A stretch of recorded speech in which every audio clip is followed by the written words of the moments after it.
When a person, let's say a Muslim, decides to change his religious beliefs, let's say to Christianity, his only difference is his state of mind. However, in many religions this decision, which seems to many of us as insignificant, in some countries is considered a crime, known as apostasy. Thoughts should be totally independent of any religion on the face of the earth. We must doubt and refute what we perceive by our own senses and even more of what society has accepted as true only by authority, tradition or cultural heritage. There is no doubt that the telescope was one of the most revolutionary artifacts in human history. It allowed us to see how myths and gods eventually dissolved.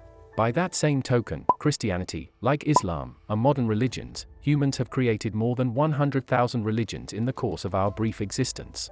Another point is that what we understand today as mythology are really religions that have passed into oblivion due to different factors. When a religion does not wish to change, and does not choose to evolve its beliefs and ideals, it eventually loses followers. On the other hand, Homo sapiens has not proved to be the only animal with a spiritual behavior. The Neanderthal was a species distinct from Homo sapiens, who appeared in Europe during the Ice Age, and their archaeological remains suggest that they performed rituals, such as burying corpses.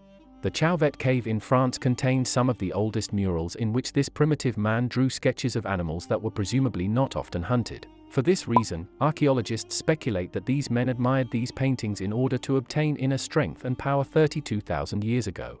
In other words, history teaches us that spiritual or transcendental beliefs did not necessarily arise in Homo sapiens. Now, in many instances, we choose to believe before knowing, in order to feel secure about what we do not yet understand or what terrifies us. It would even be natural to infer that beliefs presumably have been formulated to mitigate the fear of non-existence.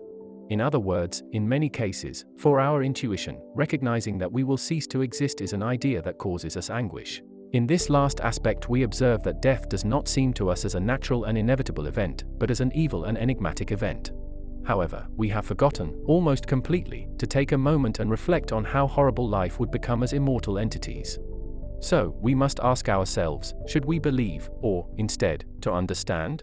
Rationalism allows us to see that we don't need to believe in what we already know or comprehend. Once we comprehend, predict, or understand something, we don't need to assume or believe. This is why knowledge, on many occasions, has been a source of controversy in human history. Prior to the Renaissance, reason and logic were considered profane or sinful attitudes. Given this assertion, it is imperative to recognize that promoting the development of critical attitudes should be considered as priorities for the well-being of Homo sapiens, while beliefs or ideologies, without any reasonable argument, should remain outside our outlook.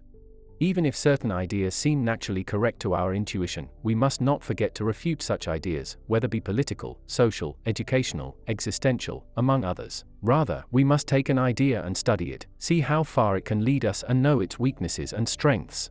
In short, we have no doubt that, unconsciously, we have coexisted within an ideological ethnocentrism, in a society that, on many occasions, has been intoxicated in its own myths. However, the antidote for mythological detoxification comes in the constant revision and the comprehension of the natural world. So, remember, to a certain degree, we should understand, instead of believe. Because when you understand, you don't have to believe.